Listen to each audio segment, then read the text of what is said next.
Hello, today I will review the Vickers 3 MBT, the tank that is released today for the assembly shop. So this is a medium tank, and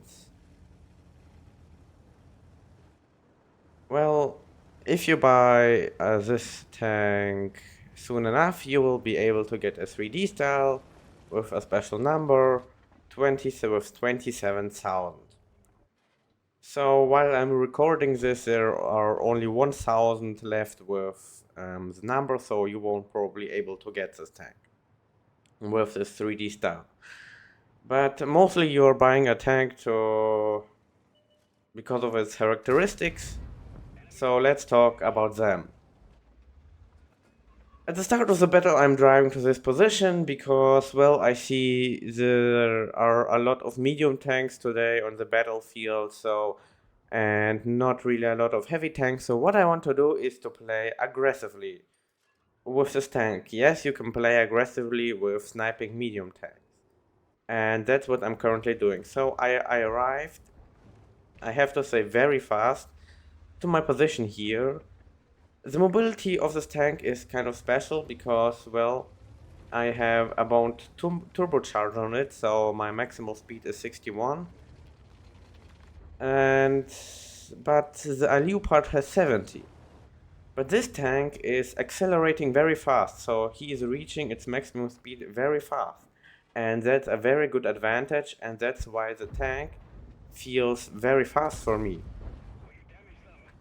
The reverse speed of this tank is also very good, 28, so it's a very good reverse speed here. And I can really just DPM the 705 here. He made a mistake and I was able to put 3 shots into him with an average of 390 alpha damage. So the DPM of this tank is very good with 4000, and what I personally really like the combination of the DPM and the alpha damage. So Leopard has 420 alpha damage. Well, I'm mainly comparing it to the Leopard because this tank doesn't have any armor, Leopard doesn't have any armor, and they're both medium sniping tanks. So the Leopard has a bit less DPM but 30 more alpha damage. So that's the alpha damage is more an advantage of the Leopard, and the DPM is more an advantage of this tank. So that I tanked at one shot doesn't mean this tank is tanking very good. And I'm penetrating the 705 with the finishing blow into his upper plate with the 330 millimeters of penetration. Well, 330 millimeters of penetration with heat rounds are pretty good. It is enough, and well, you may need to aim sometimes out, but you'll be able to penetrate, for example, the 705 into its upper plate, which is pretty difficult to do on some other medium tanks with less penetration. So here I'm penetrating the Kelana. The accuracy of this tank is also very good, and the base stat for accuracy is on this tank is even better than a Leopard. So the base accuracy here is 0.25, I guess. So, and well, now my accuracy is 0.23. So this is the same accuracy on Leopard if you have all modernization accuracy. And this is currently without modernization. So without modernization, with modernization you can get it up to 0.22. But I will talk about the modernization in my video later. So here I am circling this AMX. This tank is very good in circling. Now I'm just not caring anymore. I'm taking those shots, penetrating the AMX into those sides here. Oh, well, I actually thought my DPM would be enough to don't get any more shot, but never mind. I'm aiming out for the Hori. Well, I get penetrated from the Leopard at the side. I'm aiming out more out for him. So here in this battle I'm mainly playing aggressively on this tank, and that is where the tank can really get strong if you are able to play real at the front with this tank. You can really use the gun really good. The stabilization is also really good with the aiming time. So the gun it's a very good gun, I would say. So don't have any problems with the gun. Even the gun depression is -10. That's the same like the Centurion, but with 1 degree better than the Leopard. So also no issues with gun depression. The view range is fine with this tank. It's enough. So the only downside of this tank is that it doesn't have any armor and its price. So what I mean by the price is that this tank is it's very expensive to get. So you may need 1 million free experience or 125 credits, so it's very expensive, this tank. But I would say this is a very good tank. It is a cool mix between the Centurion made into a Leopard, if you made it like kind of a metaphor out of it. So in this battle I dealt 6600 damage, 4 kills, 1800 assists, and this one lucky bounce. It's an ace tanker with 1230 experience.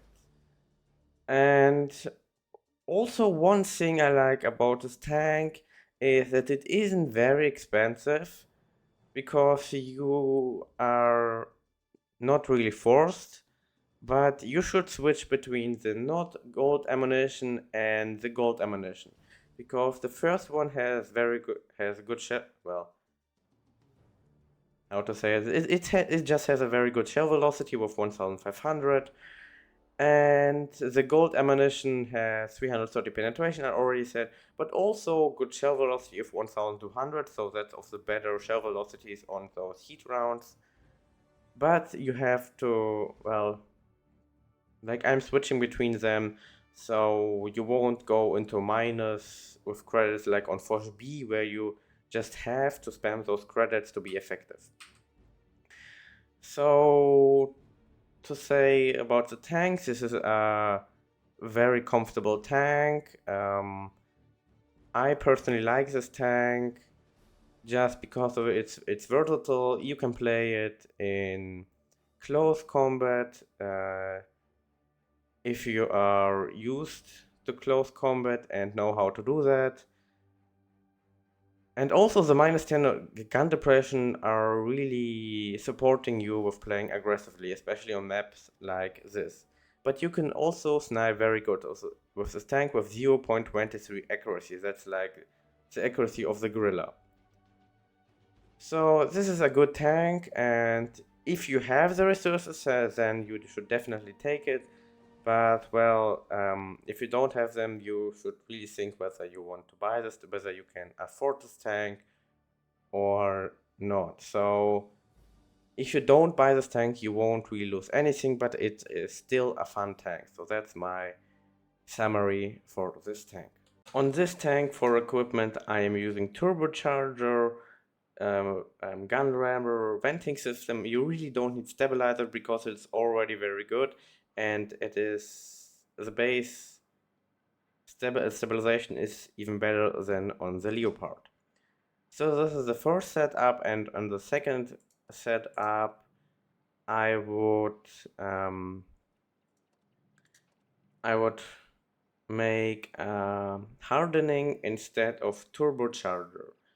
But if you always want to be fast, you can put in hardening instead of venting system. So the setup of with the shell resistant with the hardening is for maps with close combat. If you play aggressively, where you get 2140 HP. So that's a really good amount of HP for this tank if you want to play in close combat.